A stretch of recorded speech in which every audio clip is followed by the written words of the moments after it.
The Adventure of the Speckled Band.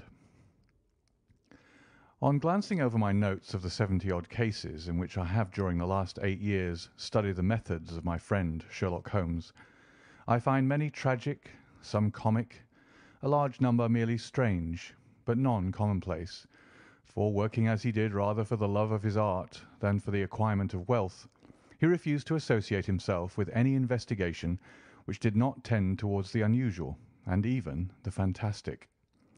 Of all these varied cases, however, I cannot recall any which presented more singular features than that which was associated with the well-known Surrey family of the Roylotts of Stoke Moran.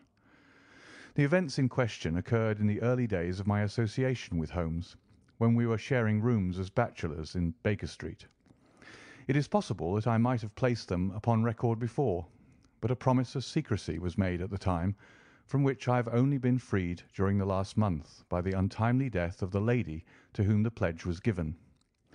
It is perhaps as well that the facts should now come to light, for I have reasons to know that there are widespread rumours as to the death of Dr. Grimesby Roylott, which tend to make the matter even more terrible than the truth. It was early in April in the year '83 that I woke one morning to find Sherlock Holmes standing fully dressed by the side of my bed. He was a late riser, as a rule, and as the clock on the mantelpiece showed me that it was only 7:15, I blinked up at him in some surprise, and perhaps just a little resentment, for I was myself regular in my habits. "Very sorry to knock you up, Watson," said he, "but it's the common lot this morning. Mrs. Hudson has been knocked up. She retorted upon me, and I on you." "What is it, then? A fire?" "No, a client. It seems that a young lady has arrived in a considerable state of excitement, who insists upon seeing me. She is waiting now in the sitting-room. Now, when young ladies wander about the metropolis at this hour of the morning and knock sleepy people up out of their beds, I presume that it is something very pressing which they should have to communicate. Should it prove to be an interesting case, you would, I am sure, wish to follow it from the outset. I thought at any rate that I should call you and give you the chance." "My dear fellow, I would not miss it for anything." I had no keener pleasure than in following Holmes in his professional investigations, and in admiring the rapid deductions, as swift as intuitions, and yet always founded on a logical basis with which he unravelled the problems which were submitted to him. I rapidly threw on my clothes, and was ready in a few minutes to accompany my friend down to the sitting-room. A lady dressed in black and heavily veiled, who had been sitting in the window, rose as we entered. "Good morning, madam," said Holmes cheerily. "My name is Sherlock Holmes. This is my intimate friend and associate, Dr. Watson, before whom you can speak as freely as before myself. Ha! I am glad to see that Mrs. Hudson has had the good sense to light the fire. Pray draw up to it, and I shall order you a cup of hot coffee, for I observe that you are shivering." "It is not cold which makes me shiver," said the woman in a low voice, changing her seat as requested. "What then?" "It is fear, Mr. Holmes. It is terror." She raised her veil as she spoke, and we could see that she was indeed in a pitiable state of agitation, her face all drawn and grey, with restless, frightened eyes like those of some hunted animal. Her features and figure were those of a woman of 30, but her hair was shot with premature grey, and her expression was weary and haggard. Sherlock Holmes ran her over with one of his quick, all-comprehensive glances. "You must not fear," said he soothingly, bending forward and patting her forearm. "We shall soon set matters right, I have no doubt. You have come in by train this morning, I see?" "You know me, then?" "No, but I observed the second half of a return ticket in the palm of your left glove. You must have started early, and yet you had a good drive in a dog-cart along heavy roads before you reached the station." The lady gave a violent start and stared in bewilderment at my companion. "There is no mystery, my dear madam," said he, smiling. "The left arm of your jacket is spattered with mud in no less than 7 places. The marks are perfectly fresh. There is no vehicle save a dog-cart which throws up mud in that way, and then only when you sit on the left-hand side of the driver. "Whatever your reasons may be, you are perfectly correct," said she. "I started from home before 6, reached Leatherhead at 20 past, and came in by the first train to Waterloo. Sir, I can stand this strain no longer. I shall go mad if it continues. I have no one to turn to, none, save only one who cares for me, and he, poor fellow, can be of little aid. I have heard of you, Mr. Holmes. I have heard of you from Mrs. Farintosh, whom you helped in the hour of her sore need. It was from her that I had your address. Oh, sir, do you not think that you could help me too, and at least throw a little light through the dense darkness which surrounds me? At present it is out of my power to reward you for your services, but in a month or 6 weeks I shall be married, with the control of my own income, and then at least you shall not find me ungrateful." Holmes turned to his desk and, unlocking it, drew out a small case-book which he consulted. "Farintosh," said he. "Ah, yes, I recall the case. It was concerned with an opal tiara. I think it was before your time, Watson. I can only say, madam, that I shall be happy to devote the same care to your case as I did to that of your friend.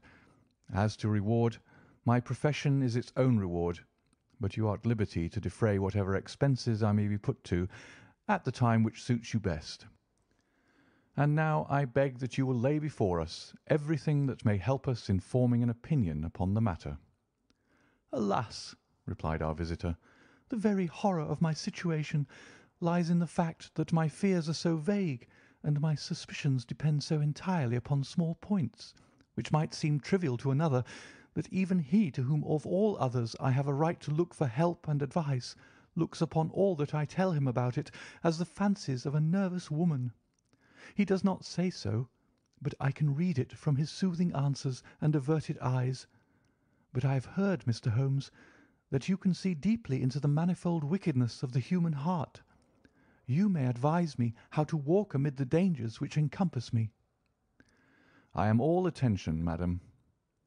"My name is Helen Stoner, and I am living with my stepfather, who is the last survivor of one of the oldest Saxon families in England, the Roylotts of Stoke Moran, on the western border of Surrey." Holmes nodded his head. "The name is familiar to me," said he. "The family was at one time among the richest in England, and the estates extended over the borders into Berkshire in the north and Hampshire in the west.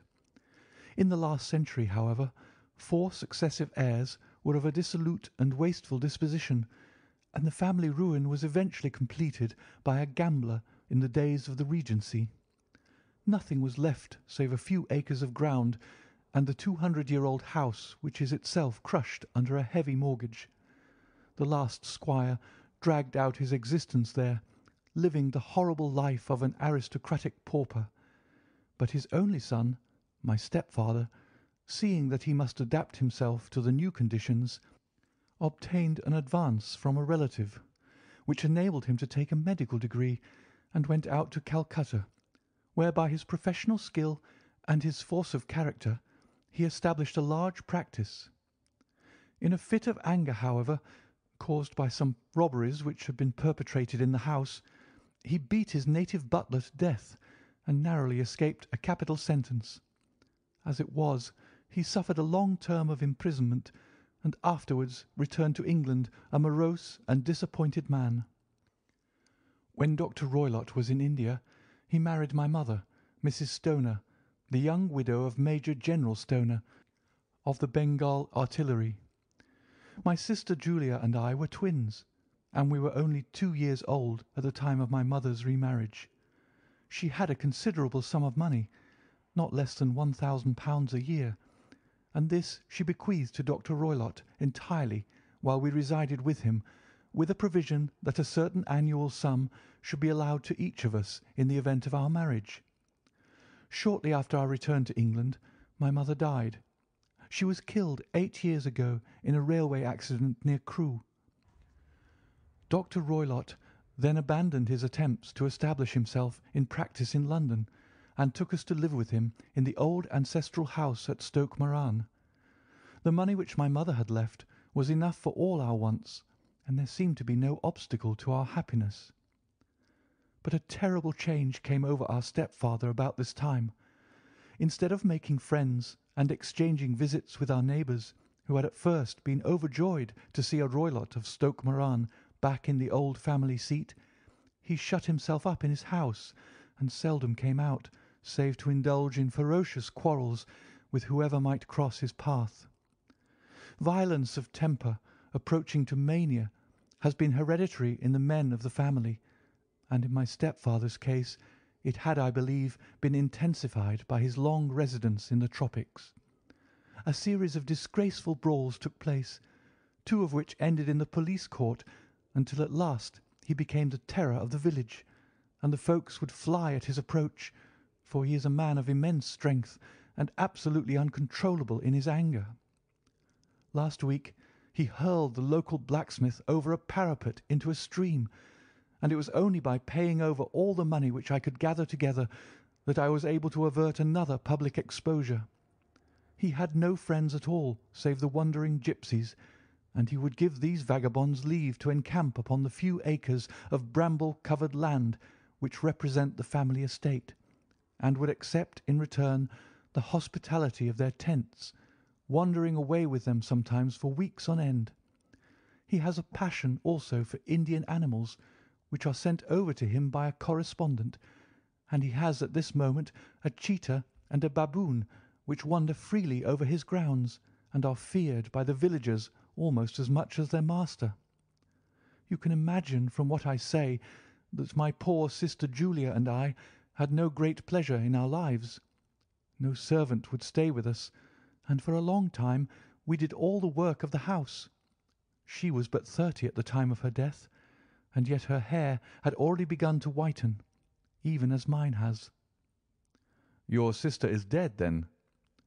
She died just 2 years ago, and it is of her death that I wish to speak to you. You can understand that, living the life which I have described, we were little likely to see anyone of our own age and position. We had, however, an aunt, my mother's maiden sister, Miss Honoria Westphale, who lives near Harrow, and we were occasionally allowed to pay short visits at this lady's house. Julia went there at Christmas 2 years ago, and met there a half-pay major of marines, to whom she became engaged. My stepfather learned of the engagement when my sister returned, and offered no objection to the marriage, but within a fortnight of the day which had been fixed for the wedding, the terrible event occurred which has deprived me of my only companion. Sherlock Holmes had been leaning back in his chair, with his eyes closed and his head sunk in a cushion, but he half opened his lids now and glanced across at his visitor. "Pray be precise as to details," said he. "It is easy for me to be so, for every event of that dreadful time is seared into my memory. The manor house is, as I have already said, very old, and only one wing is now inhabited. The bedrooms in this wing are on the ground floor, the sitting rooms being in the central block of the buildings. Of these bedrooms, the first is Dr. Roylott's, the second my sister's, and the third my own. There is no communication between them, but they all open out into the same corridor. Do I make myself plain?" "Perfectly so." "The windows of the 3 rooms open out upon the lawn. That fatal night Dr. Roylott had gone to his room early, though we knew that he had not retired to rest, for my sister was troubled by the smell of the strong Indian cigars which it was his custom to smoke. She left her room, therefore, and came into mine, where she sat for some time, chatting about her approaching wedding. At 11 o'clock she rose to leave me, but she paused at the door and looked back. "Tell me, Helen," said she, "have you ever heard anyone whistle in the dead of the night?" "Never," said I. "I suppose that you could not possibly whistle yourself in your sleep?" "Certainly not. But why?" "Because during the last few nights I have always, about 3 in the morning, heard a low, clear whistle. I am a light sleeper, and it has awakened me. I cannot tell where it came from, Perhaps from the next room. Perhaps from the lawn. I thought that I would just ask you whether you had heard it." "No, I have not. It must be those wretched gipsies in the plantation." "Very likely. And yet if it were on the lawn, I wonder that you did not hear it also." "Ah, but I sleep more heavily than you." "Well, it is of no great consequence at any rate." She smiled back at me, closed my door, and a few moments later I heard her key turn in the lock. "Indeed," said Holmes. "Was it your custom always to lock yourselves in at night?" "Always." "And why?" "I think that I mentioned to you that the doctor kept a cheetah and a baboon. We had no feeling of security unless our doors were locked." "Quite so. Pray proceed with your statement." "I could not sleep that night. A vague feeling of impending misfortune impressed me. My sister and I, you will recollect, were twins, and you know how subtle are the links which bind two souls which are so closely allied. It was a wild night. The wind was howling outside, and the rain was beating and splashing against the windows. Suddenly, amid all the hubbub of the gale, there burst forth the wild scream of a terrified woman. I knew that it was my sister's voice. I sprang from my bed, wrapped a shawl round me, and rushed into the corridor. As I opened my door, I seemed to hear a low whistle, such as my sister described, and a few moments later a clanging sound, as if a mass of metal had fallen. As I ran down the passage, my sister's door was unlocked and revolved slowly upon its hinges. I stared at it, horror-stricken, not knowing what was about to issue from it. By the light of the corridor lamp, I saw my sister appear at the opening, her face blanched with terror, her hands groping for help, her whole figure swaying to and fro like that of a drunkard. I ran to her and threw my arms around her, but at that moment her knees seemed to give way and she fell to the ground. She writhed as one who is in terrible pain, and her limbs were dreadfully convulsed. At first I thought that she had not recognized me, but as I bent over her, she suddenly shrieked out in a voice which I shall never forget, "Oh, my God, Helen! It was the band, the Speckled Band!" There was something else which she would fain have said, and she stabbed with her finger into the air in the direction of the doctor's room. But a fresh convulsion seized her and choked her words. I rushed out, calling loudly for my stepfather, and I met him hastening from his room in his dressing-gown. When he reached my sister's side, she was unconscious, and though he poured brandy down her throat and sent for medical aid from the village, all efforts were in vain, for she slowly sank and died without having recovered her consciousness. Such was the dreadful end of my beloved sister. "One moment," said Holmes. "Are you sure about this whistle and metallic sound? Could you swear to it?" "That was what the county coroner asked me at the inquiry. It is my strong impression that I heard it, and yet, among the crash of the gale and the creaking of the old house, I may possibly have been deceived." "Was your sister dressed?" "No, she was in her nightdress. In her right hand was found the charred stump of a match, and in her left a matchbox." "Showing that she had struck a light and looked about her when the alarm took place. That is important. And what conclusions did the coroner come to?" "He investigated the case with great care, for Dr. Roylott's conduct had long been notorious in the county, but he was unable to find any satisfactory cause of death. My evidence showed that the door had been fastened upon the inner side, and the windows were blocked by old-fashioned shutters with broad iron bars, which were secured every night. The walls were carefully sounded, and were shown to be quite solid all round, and the flooring was also thoroughly examined, with the same result. The chimney is wide, but is barred up by 4 large staples. It is certain, therefore, that my sister was quite alone when she met her end. Besides, there were no marks of any violence upon her." "How about poison?" "The doctors examined her for it, but without success." "What do you think that this unfortunate lady died of, then?" "It is my belief that she died of pure fear and nervous shock, though what it was that frightened her I cannot imagine." "Were there gipsies in the plantation at the time?" "Yes, there are nearly always some there." "Ah, and what did you gather from this allusion to a band, a speckled band?" "Sometimes I have thought that it was merely the wild talk of delirium, sometimes that it may have referred to some band of people, perhaps to these very gipsies in the plantation. I do not know whether the spotted handkerchiefs which so many of them wear over their heads might have suggested the strange adjective which she used." Holmes shook his head like a man who is far from being satisfied. "These are very deep waters," said he. "Pray go on with your narrative." 2 years have passed since then, and my life has been until lately lonelier than ever. A month ago, however, a dear friend whom I have known for many years has done me the honour to ask my hand in marriage. His name is Armitage, Percy Armitage, the second son of Mr. Armitage of Crane Water, near Reading. My stepfather has offered no opposition to the match, and we are to be married in the course of the spring.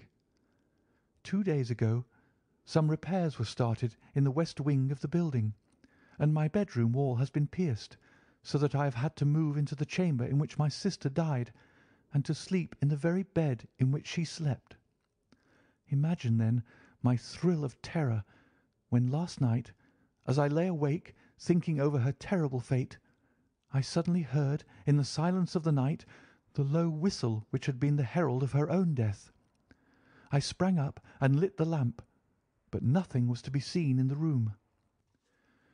I was too shaken to go to bed again, however, so I dressed, and as soon as it was daylight I slipped down, got a dog-cart at the Crown Inn, which is opposite, and drove to Leatherhead, from whence I have come on this morning with the one object of seeing you and asking your advice." "You have done wisely," said my friend. "But have you told me all?" "Yes, all." "Miss Roylott, you have not. You are screening your stepfather." "Why, what do you mean?" For answer, Holmes pushed back the frill of black lace which fringed the hand that lay upon our visitor's knee. 5 little livid spots, the marks of 4 fingers and a thumb, were printed upon the white wrist. "You have been cruelly used," said Holmes. The lady coloured deeply and covered over her injured wrist.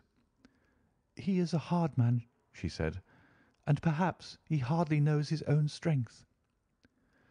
There was a long silence, during which Holmes leaned his chin upon his hands and stared into the crackling fire. "This is a very deep business," he said at last. "There are 1,000 details which I should desire to know before I decide upon our course of action. Yet we have not a moment to lose. If we were to come to Stoke Moran to-day, would it be possible for us to see over these rooms without the knowledge of your stepfather?" "As it happens, he spoke of coming into town to-day upon some most important business. It is probable that he will be away all day, and that there would be nothing to disturb you. We have a housekeeper now, but she is old and foolish, and I could easily get her out of the way." "Excellent. You are not averse to this trip, Watson?" "By no means." "Then we shall both come. What are you going to do yourself?" "I have 1 or 2 things which I would wish to do now that I am in town, but I shall return by the 12 o'clock train, so as to be there in time for your coming." "And you may expect us early in the afternoon. I have myself some small business matters to attend to. Will you not wait and breakfast?" "No, I must go. My heart is lightened already since I have confided my trouble to you. I shall look forward to seeing you again this afternoon." She dropped her thick black veil over her face and glided from the room. "And what do you think of it all, Watson?" asked Sherlock Holmes, leaning back in his chair. "It seems to me to be a most dark and sinister business." "Dark enough and sinister enough. Yet if the lady is correct in saying that the flooring and walls are sound, and that the door, window, and chimney are impassable, then her sister must have been undoubtedly alone when she met her mysterious end. What becomes, then, of these nocturnal whistles, and what of the very peculiar words of the dying woman? I cannot think. When you combine the ideas of whistles at night, the presence of a band of gipsies who are on intimate terms with this old doctor, the fact that we have every reason to believe that the doctor has an interest in preventing his stepdaughter's marriage, the dying allusion to a band, and finally the fact that Miss Helen Stoner heard a metallic clang, which might have been caused by one of those metal bars that secured the shutters falling back into its place, I think that there is good ground to think that the mystery may be cleared along those lines. But what then did the gipsies do? I cannot imagine. I see many objections to any such theory. And so do I. It is precisely for that reason that we are going to Stoke Moran this day. I want to see whether the objections are fatal, or if they may be explained away. But what in the name of the devil? The ejaculation had been drawn from my companion by the fact that our door had been suddenly dashed open, and that a huge man had framed himself in the aperture. His costume was a peculiar mixture of the professional and of the agricultural, having a black top hat, a long frock coat, and a pair of high gaiters, with a hunting crop swinging in his hand. So tall was he that his hat actually brushed the crossbar of the doorway, and his breadth seemed to span it across from side to side. A large face, seared with 1,000 wrinkles, burned yellow with the sun, and marked with every evil passion, was turned from one to the other of us, while his deep-set, bile-shot eyes and his high, thin, fleshless nose gave him somewhat the resemblance to a fierce old bird of prey. "Which of you is Holmes?" asked this apparition. "My name, sir, but you have the advantage of me," said my companion quietly. "I am Dr. Grimsby Roylott, of Stoke Moran." "Indeed, doctor," said Holmes blandly. "Pray take a seat." "I will do nothing of the kind. My stepdaughter has been here. I have traced her. What has she been saying to you?" "It is a little cold for the time of year," said Holmes. "What has she been saying to you?" screamed the old man furiously. "But I have heard that the crocuses promise well," continued my companion imperturbably. "Ha! You put me off, do you?" said our new visitor, taking a step forward and shaking his hunting crop. "I know you, you scoundrel. I've heard of you before. You are Holmes the meddler." My friend smiled. "Holmes the busybody." His smile broadened.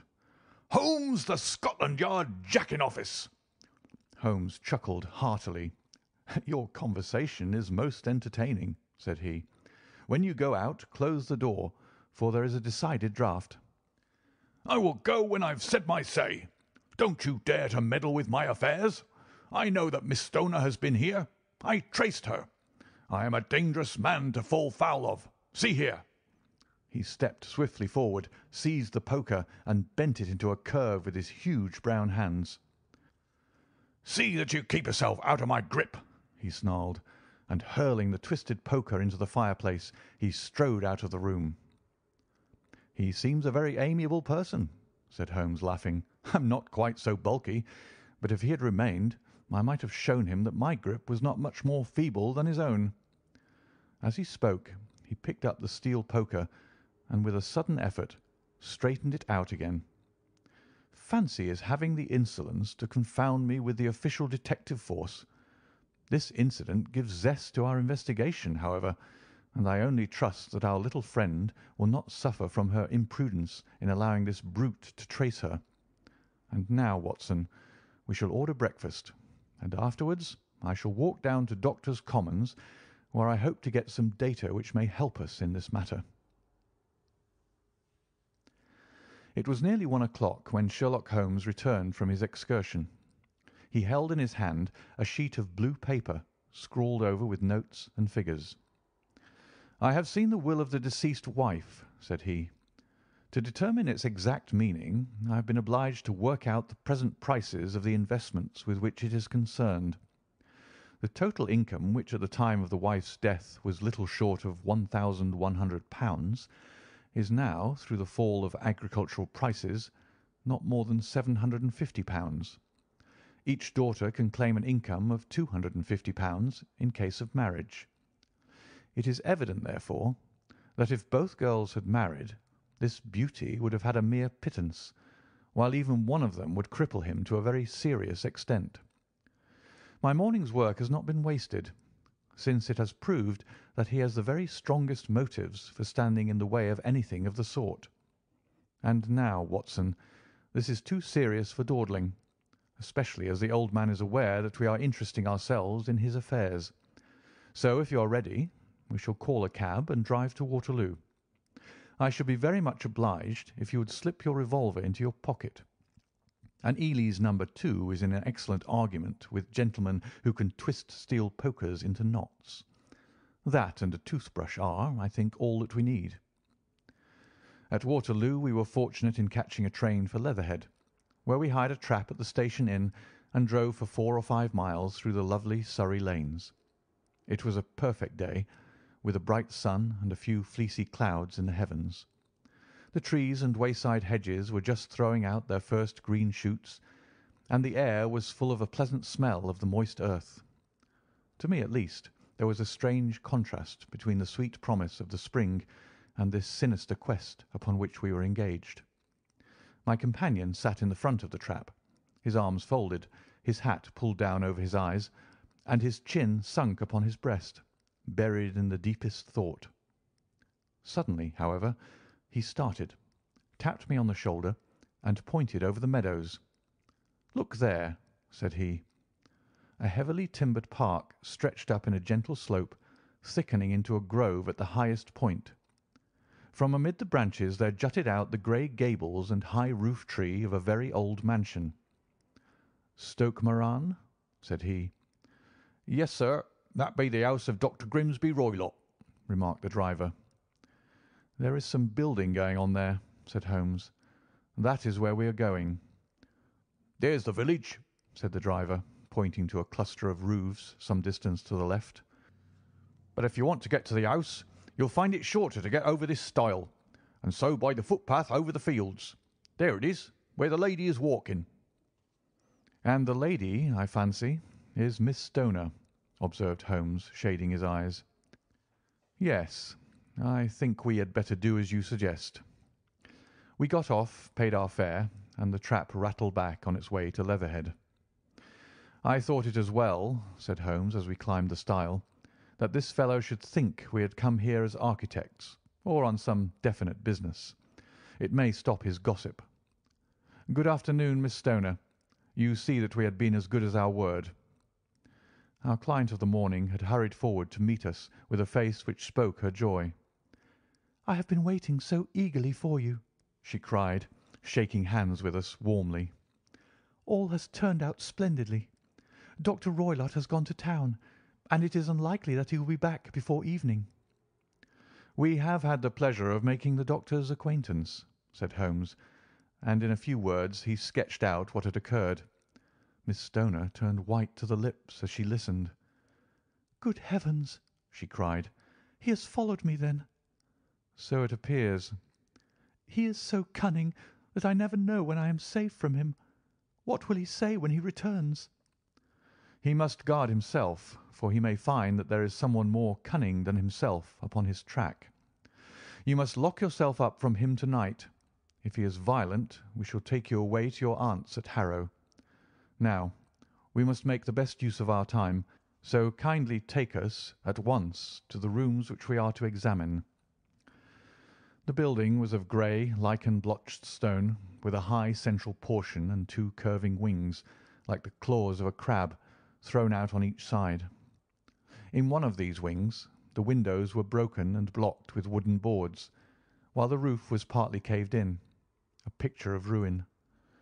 The central portion was in little better repair, but the right-hand block was comparatively modern, and the blinds in the windows, with the blue smoke curling up from the chimneys, showed that this was where the family resided. Some scaffolding had been erected against the end wall, and the stonework had been broken into. but there were no signs of any workmen at the moment of our visit. Holmes walked slowly up and down the ill-trimmed lawn, and examined with deep attention the outsides of the windows. "This, I take it, belongs to the room in which you used to sleep, the centre one to your sister's, and the one next to the main building to Dr. Roylott's chamber." "Exactly so, but I am now sleeping in the middle one." "Pending the alterations, as I understand. By the way, there does not seem to be any very pressing need for repairs at that end wall." "There were none. I believe that it was an excuse to move me from my room." "Ah, that is suggestive. Now, on the other side of this narrow wing runs the corridor from which these three rooms open. There are windows in it, of course?" "Yes, but very small ones, too narrow for anyone to pass through." "As you both locked your doors at night, your rooms were unapproachable from that side. Now, would you have the kindness to go into your room and bar your shutters?"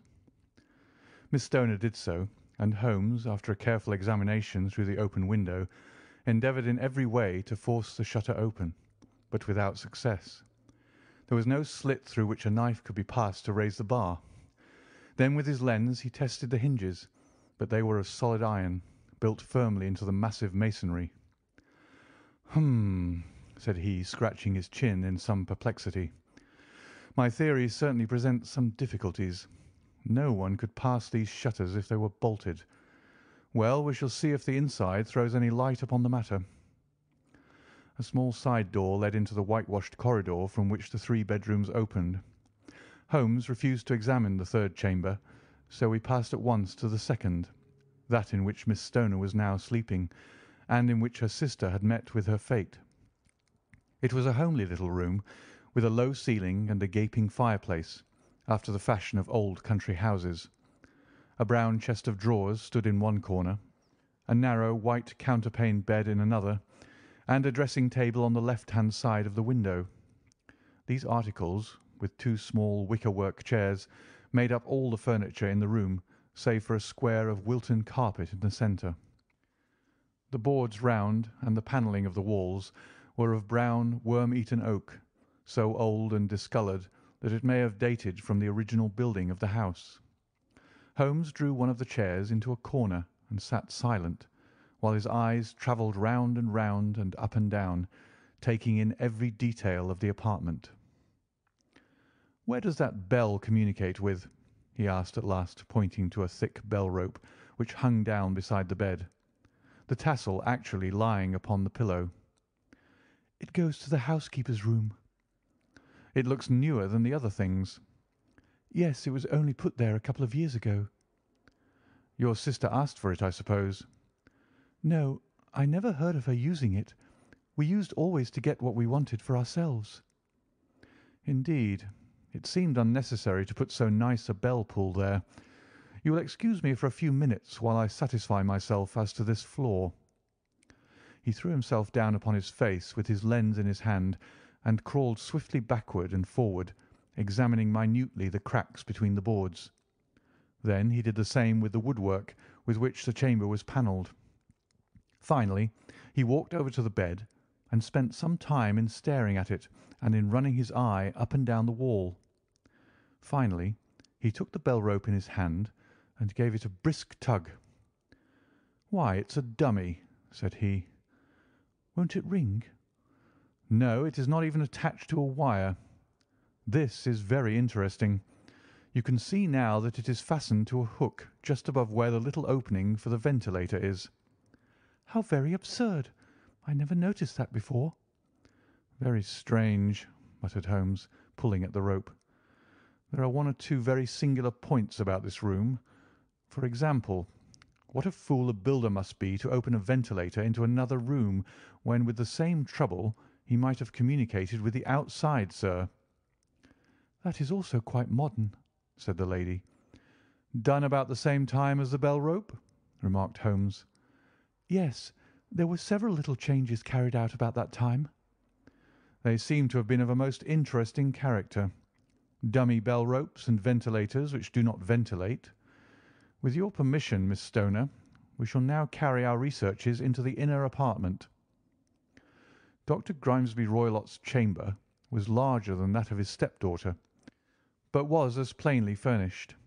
A camp bed, a small wooden shelf full of books, mostly of a technical character, an armchair beside the bed, a plain wooden chair against the wall, a round table, and a large iron safe were the principal things which met the eye. Holmes walked slowly round and examined each and all of them with the keenest interest. "What's in here?" he asked, tapping the safe. My stepfather's business papers. "Oh, you have been inside, then?" Only once, some years ago. I remember that it was full of papers. "There isn't a cat in it, for example?" No. What a strange idea. "Well, look at this." He took up a small saucer of milk which stood on top of it. No, we don't keep a cat, but there is a cheetah and a baboon. "Ah, yes, of course. Well, a cheetah is just a big cat, and yet a saucer of milk does not go very far in satisfying its wants, I dare say. There is one point which I should wish to determine." He squatted down in front of the wooden chair and examined the seat of it with the greatest attention. "Thank you. That is quite settled," said he, rising and putting his lens in his pocket. "Hullo! There is something interesting." The object which had caught his eye was a small dog lash hung on one corner of the bed. The lash, however, was curled upon itself and tied so as to make a loop of whipcord. "What do you make of that, Watson?" "It's a common enough lash, but I don't know why it should be tied." "That is not quite so common, is it? Ah, me, it's a wicked world, and when a clever man turns his brains to crime, it is the worst of all. I think that I have seen enough now, Miss Stoner, and with your permission we shall walk out upon the lawn." I had never seen my friend's face so grim or his brow so dark as it was when we turned from the scene of this investigation. We had walked several times up and down the lawn, neither Miss Stoner nor myself liking to break in upon his thoughts before he roused himself from his reverie. "It is very essential, Miss Stoner," said he, "that you should absolutely follow my advice in every respect." I shall most certainly do so. "The matter is too serious for any hesitation. Your life may depend upon your compliance." I assure you that I am in your hands. "In the first place, both my friend and I must spend the night in your room." Both Miss Stoner and I gazed at him in astonishment. "Yes, it must be so. Let me explain. I believe that this is the village inn over there." Yes, that is the Crown. "Very good. Your windows will be visible from there." Certainly.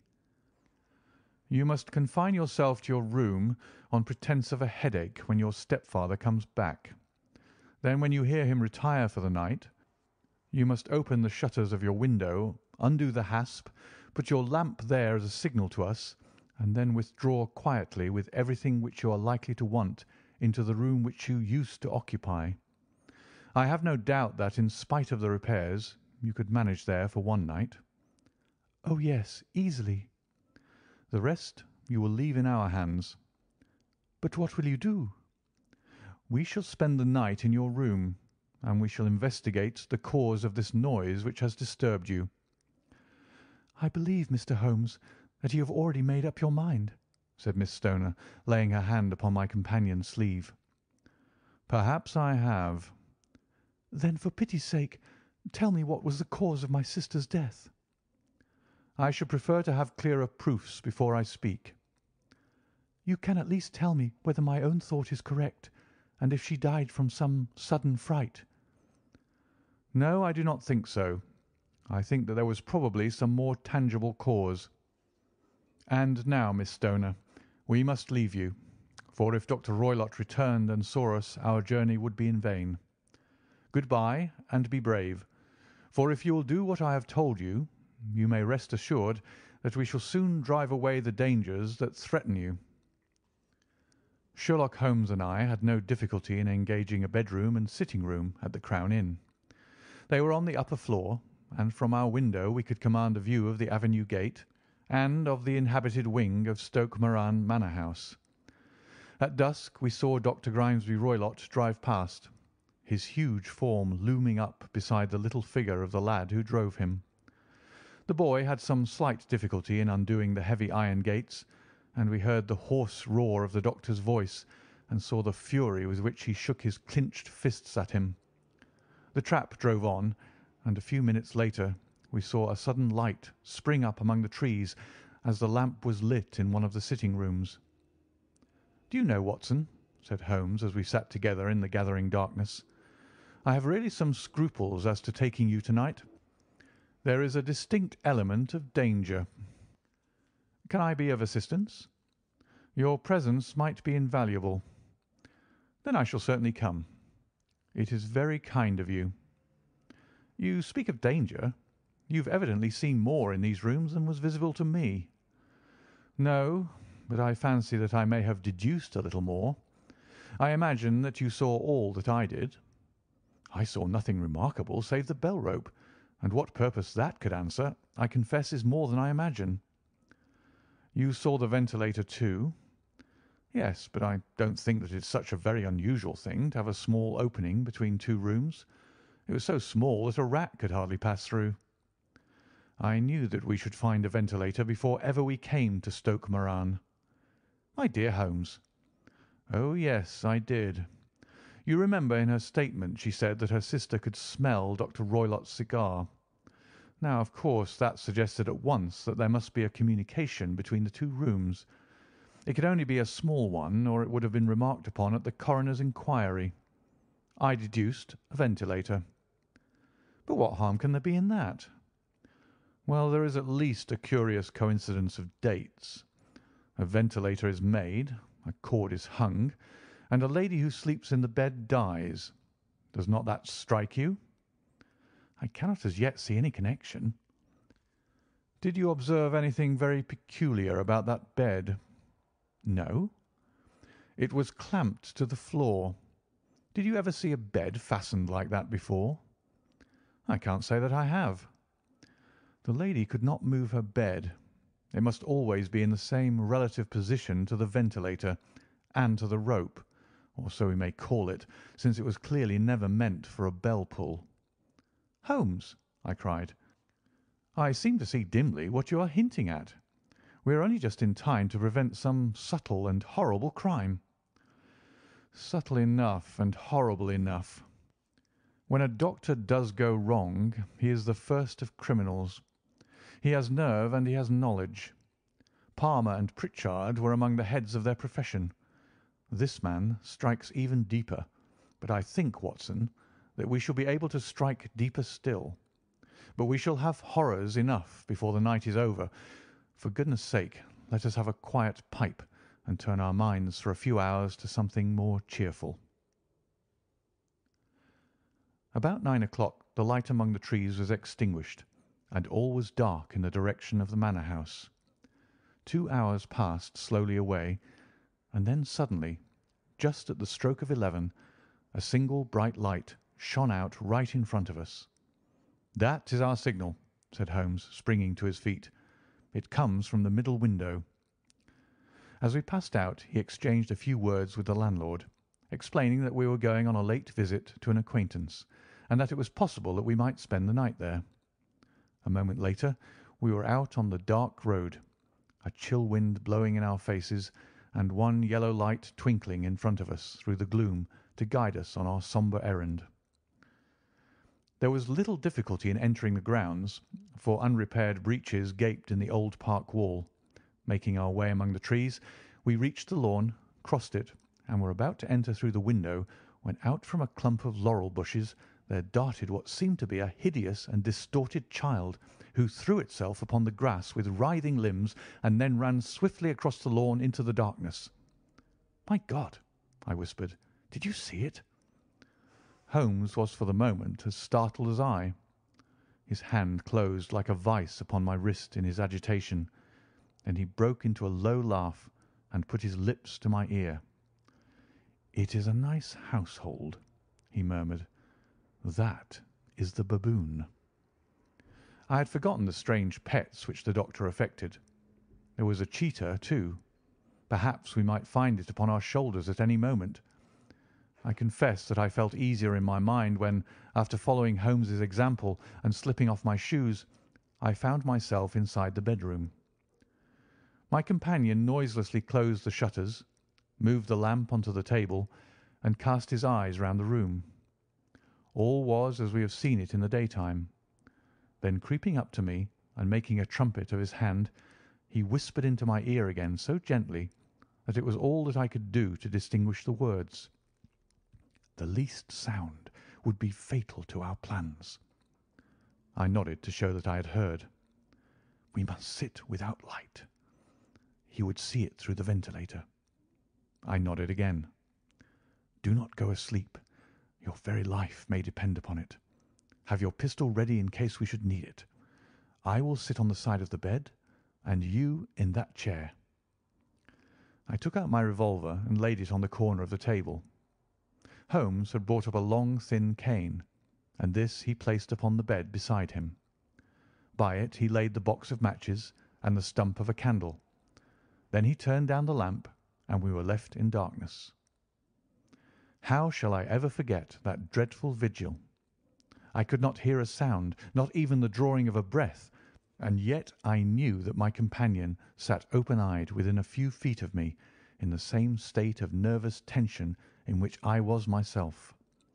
The shutters cut off the least ray of light, and we waited in absolute darkness. From outside came the occasional cry of a night bird, and once at our very window a long-drawn cat-like whine, which told us that the cheetah was indeed at liberty. Far away we could hear the deep tones of the parish clock, which boomed out every quarter of an hour. How long they seemed, those quarters! 12 struck, and 1, and 2, and 3, and still we sat waiting silently for whatever might befall. Suddenly there was the momentary gleam of a light up in the direction of the ventilator, which vanished immediately, but was succeeded by a strong smell of burning oil and heated metal. Someone in the next room had lit a dark lantern. I heard a gentle sound of movement, and then all was silent once more, though the smell grew stronger. For half an hour I sat with straining ears. Then suddenly another sound became audible, a very gentle, soothing sound, like that of a small jet of steam escaping continually from a kettle.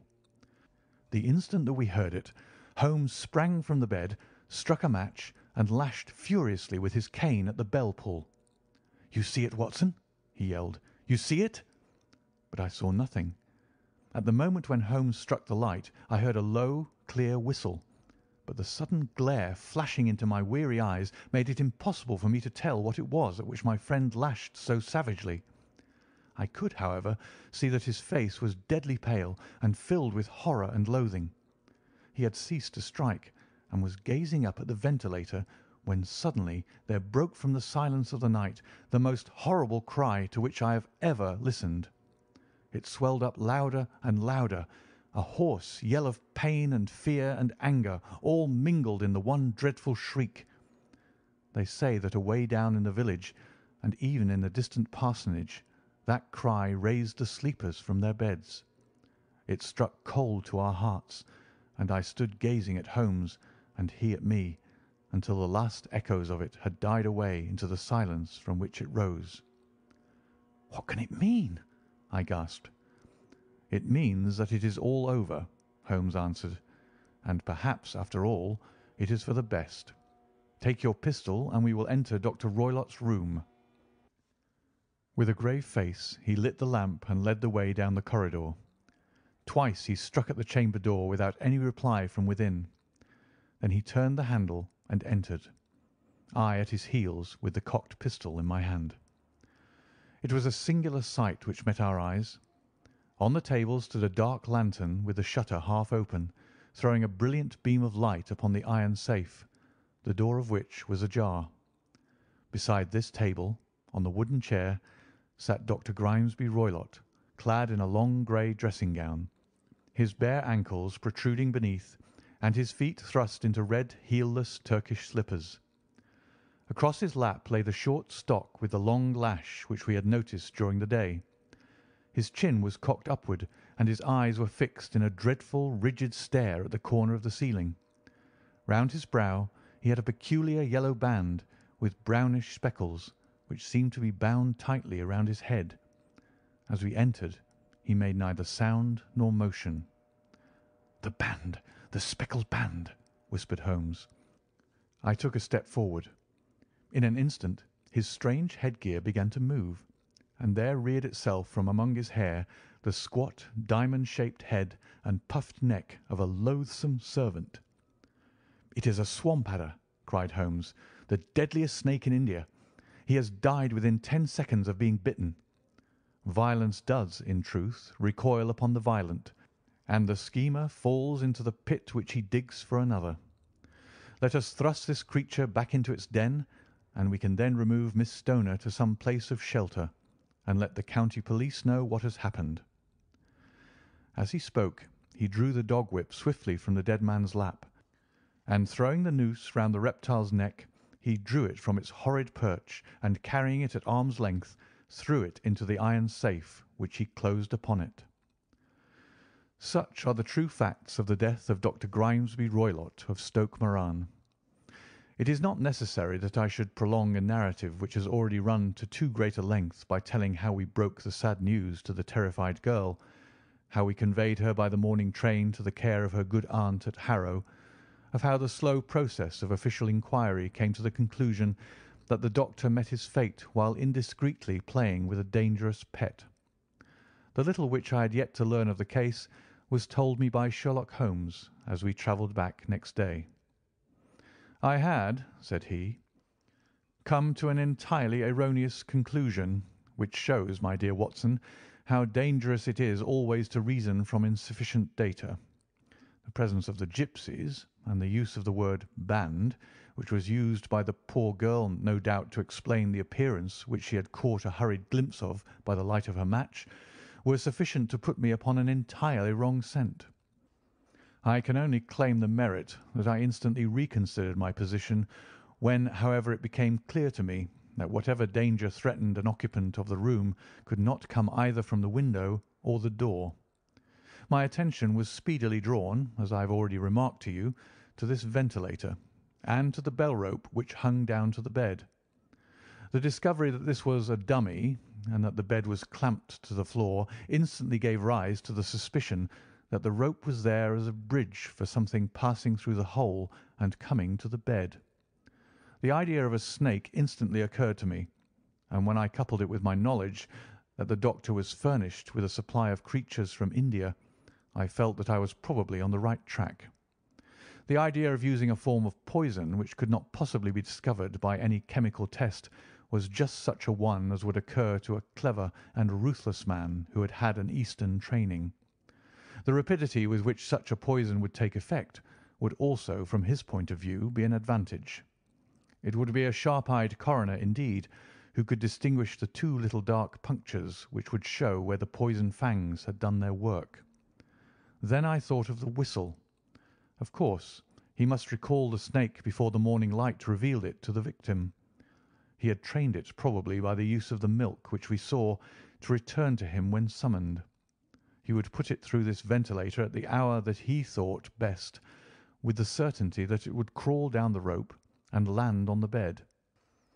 It might or might not bite the occupant. Perhaps she might escape every night for a week, but sooner or later she must fall a victim. I had come to these conclusions before ever I had entered his room. An inspection of his chair showed me that he had been in the habit of standing on it, which of course would be necessary in order that he should reach the ventilator. The sight of the safe, the saucer of milk, and the loop of whipcord were enough to finally dispel any doubts which may have remained. The metallic clang heard by Miss Stoner was obviously caused by her stepfather hastily closing the door of his safe upon its terrible occupant. Having once made up my mind, you know the steps which I took in order to put the matter to the proof. I heard the creature hiss, as I have no doubt that you did also, and I instantly lit the light and attacked it, with the result of driving it through the ventilator, and also with the result of causing it to turn upon its master at the other side. Some of the blows of my cane came home and roused its snakish temper, so that it flew upon the first person it saw. In this way I am no doubt indirectly responsible for Dr. Grimesby Roylott's death, and I cannot say that it is likely to weigh very heavily upon my conscience. End of The Adventure of the Speckled Band.